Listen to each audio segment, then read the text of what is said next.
Our first unit that we're going to do is going to look at thumbnail sketches, and we're going to talk a little bit about, usually when we look at Vincent van Gogh, people think of Starry Night quite frequently, but the backstory to the Starry Night is that Vincent van Gogh drew thousands of images to make sure that he was really accurately hitting on the movement element in his pieces.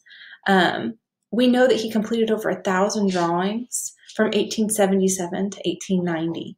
And he just saw this as a really important task in making sure that he studied the forms in front of him and captured that movement and the right composition.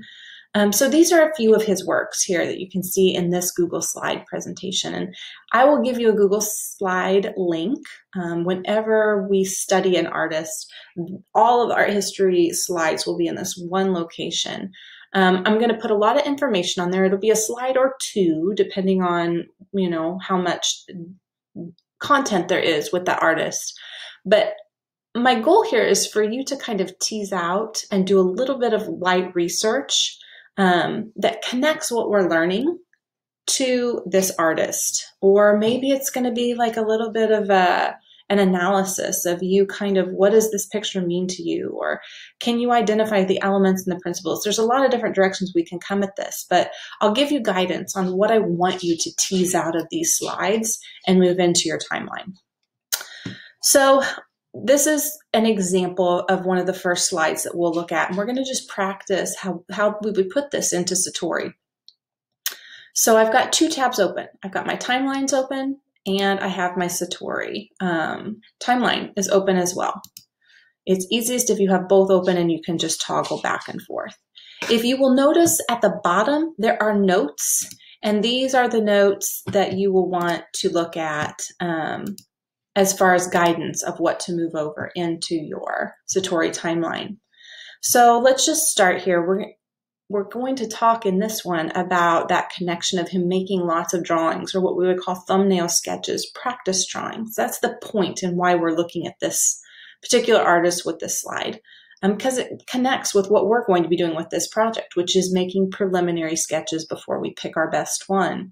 So I want this picture in the middle to be the picture that goes in my timeline. So I'm going to just take a screenshot of it right from this slide. Okay, that's one way I could grab that picture. I could also grab this picture if I wanted, your choice. This one's sitting on top, so it's easiest. Or I could click on this link and it would take me to the actual image. It should take you to the actual image. I have to check my link. That one didn't work so good. I'll make sure it's linked to the actual photo. And then you could do a save as and grab it that way. So either way is just fine. Once we've grabbed that picture, we want to put it into our timeline. But you need to know what date it is you're looking for. So here underneath it says we've got 1889 is when Vincent van Gogh created this sketch. So we're going to come over to our timeline and we're going to kind of scroll through and we're going to look for 1889.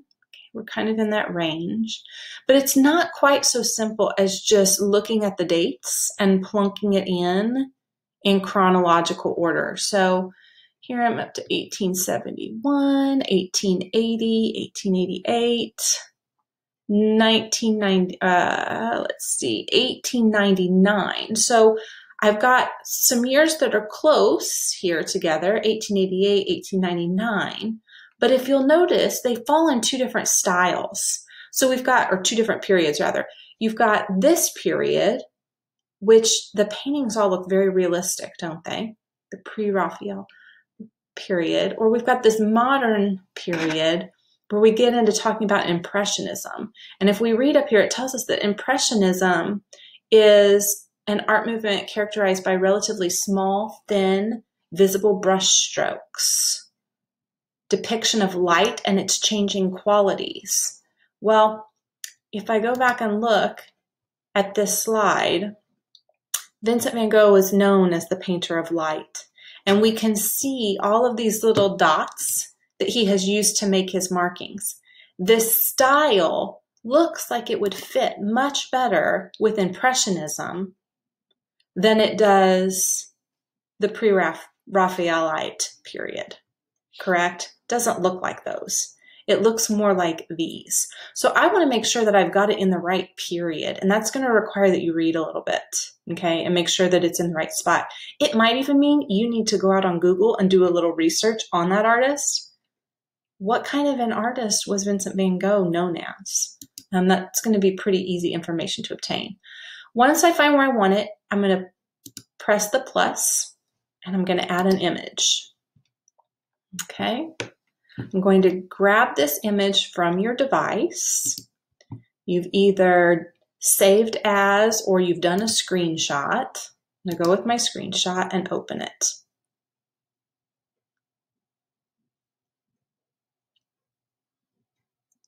Okay, there we go. Now, I also want to add in a little bit more information. If you'll look underneath here, we have kind of this format. I'm going to just copy this and paste it in so that I'm sure that I grab all the important stuff. So the date on this one, let's go back and look, is 1889. Our artist is Vincent van Gogh.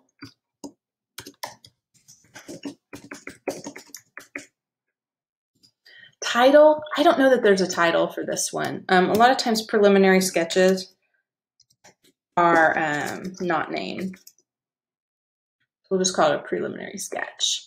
Our medium, that's your art supplies. And if you will notice, I have all of these things listed down here underneath in your slide as far as what you need to move over as well. But copy and paste is nice if you pull from the timeline itself. So this is a drawing, pen and ink on paper. I can just copy that and slide it in. And now a fact. I want you to give me one fact that you learned from this slide about Vincent van Gogh, and it should go along with what we're talking about. What is the aha? You know, for me, if it were me, I would say it would be that Vincent van Gogh drew thousands of thumbnail sketches before he would begin an actual painting.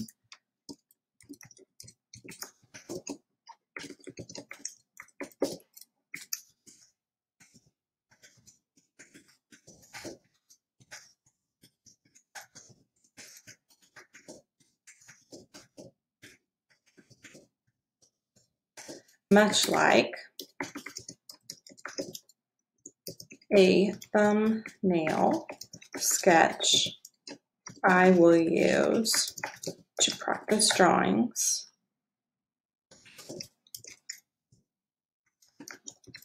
in class. Okay, and there you go. That should be all of it. The one last thing I would like you to add on is a little bit of a cite your source. Where did you pull this picture from? Okay, in this case, and I will update my link because it looks like it's got an error there, but just for the sake of, I would move that link in so that if I clicked on this, it would take me directly to the source of where I found that picture. So I need for you to go ahead and cite your sources. It could be a web address or you can type it out, but I should be able to go back and trace your steps and figure out where you got this from, okay? So now we've got his preliminary sketch in the right spot. It looks like it fits with these other artworks. If you will notice, the ones that I have put in the timeline are split apart. So this picture of Claude Monet's Water Lily goes with this description. I'm going to have you put everything in one box rather than splitting it out like that. But that is how those are currently set up. Okay, so kind of nice. I can come in now and I can comment. We can have classmates come in and comment on these. If you would like to get creative and go out and find another picture outside, you can do that as well. But that's kind of the basics of how you're going to add in this first phase to your timeline.